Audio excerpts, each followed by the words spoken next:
നമസ്കാരം. തലശ്ശേരി സെഷൻസ് കോടതിയിൽ ഹാജരാക്കാൻ കൊണ്ടുവന്നപ്പോൾ ടി.പി. ചന്ദ്രശേഖരൻ വധക്കേസിലെ പ്രതി കൊടിസുനി അടക്കം പരസ്യമായി മദ്യപിച്ച സംഭവത്തിൽ തലശ്ശേരി ടൗൺ പോലീസ് കേസെടുത്തു. കൊടിസുനി, മുഹമ്മദ് ഷാഫി, ഷിനോജ് എന്നിവർക്കെതിരെയാണ് കേസെടുത്തത്. സംഭവത്തിൽ ആരും പരാതി നൽകിയിട്ടില്ലെന്നും സ്വമേധയാ കേസെടുക്കാൻ തെളിവില്ലെന്നുമാണ് നേരത്തെ തലശ്ശേരി പോലീസ് പറഞ്ഞിരുന്നത്. പൊതുസ്ഥലത്തെ മദ്യപാനം കുറ്റകരമാണ്. അതിന്റെ പേരിൽ കേരളത്തിലെ മിക്കവാറും എല്ലാ പോലീസ് സ്റ്റേഷനിലും കേസുകളുണ്ട്. എന്നാൽ കോടതിയിൽ നിന്ന് ജയിലിലേക്കുള്ള യാത്രക്കിടെ ടി.പി. ചന്ദ്രശേഖരൻ വധക്കേസിലെ പ്രതികളായ കൊടിസുനിയും സംഘവും പൊതുസ്ഥലത്ത് മദ്യപിച്ചെന്ന് പറയുന്ന സംഭവത്തിൽ കേസെടുക്കാൻ വകുപ്പില്ലെന്നാണ് തലശ്ശേരി പോലീസ് പറഞ്ഞത്. കഴിച്ചത് മദ്യമാണെന്ന് തെളിയിക്കാൻ കഴിയാതെ കേസ് നിലനിൽക്കില്ലെന്നായിരുന്നു തലശ്ശേരി പോലീസിന്റെ വാദം. പോലീസ് പരിശോധനയിൽ പൊതുസ്ഥലത്ത് മദ്യപാനം കണ്ടെത്തിയാൽ സ്വമേധയാ കേസെടുക്കാം. അതിന് സാഹചര്യ തെളിവുകൾ, മദ്യത്തിന്റെ ഗന്ധം, ഗ്ലാസ്, കുപ്പി എന്നിവയെല്ലാം തെളിവുകളാണ്. എന്നാൽ കൊടിസുനിയും സംഘവും മദ്യപിച്ചെന്ന് പറയുന്ന സംഭവത്തിൽ ഇത്തരം സാഹചര്യങ്ങൾ ഒന്നുമില്ലെന്നും പരാതി ലഭിച്ചാൽ അന്വേഷിക്കാമെന്നുമാണ് പോലീസ് പറഞ്ഞത്.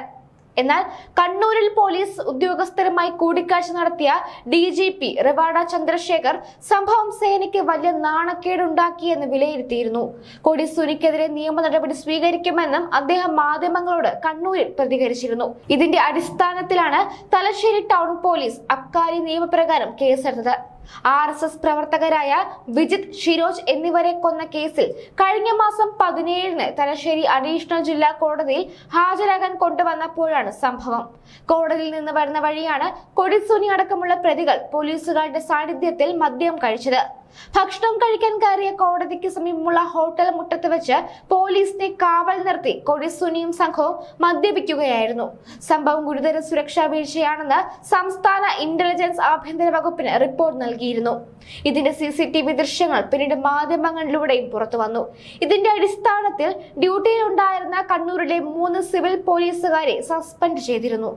AR ക്യാമ്പിലെ സിവിൽ പോലീസ് ഉദ്യോഗസ്ഥരായ വൈശാഖ്, വിനീഷ്, ജിഷ്ണു എന്നിവരെയാണ് സസ്പെൻഡ് ചെയ്തത്.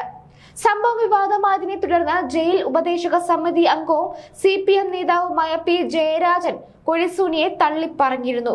കൊടിയായാലും വടിയായാലും നിയമം ലംഘിച്ചാൽ സർക്കാർ നടപടി ഉണ്ടാകുമെന്നാണ് ജയരാജൻ ഈ കാര്യത്തിൽ മാധ്യമങ്ങളോട് പ്രതികരിച്ചത്. സംഭവം ഏറെ വിവാദമായതിനെ തുടർന്ന് സർക്കാരിനെതിരെ കോൺഗ്രസും BJPയും ഉൾപ്പെടെയുള്ള പ്രതിപക്ഷ സംഘടനകൾ രംഗത്ത് വന്നിരുന്നു. കണ്ണൂർ സെൻട്രൽ ജയിലിലെ സുരക്ഷാ വീഴ്ച കാരണം കൊടിസുനിയെ തവന്നൂർ ജയിലിലേക്ക് മാറ്റാനുള്ള ഒരുക്കത്തിലാണ് ജയിൽ വകുപ്പ്. കൊടിസുനി ജയിലിൽ ലഹരി ഇടപാടുകൾക്ക് നേതൃത്വം നൽകുന്നുവെന്നും മൊബൈൽ ഫോൺ ഉപയോഗിച്ചുവെന്നും സ്വർണം പൊട്ടിക്കൽ കൊട്ടേഷൻ സംഘങ്ങളെ ഏകോപിപ്പിക്കുന്നുവെന്നും ജയിൽ വകുപ്പിന്റെ റിപ്പോർട്ട് ഉണ്ടായിരുന്നു. ഇതിന്റെ അടിസ്ഥാനത്തിലാണ് നടപടി സ്വീകരിക്കാൻ തീരുമാനിച്ചത്.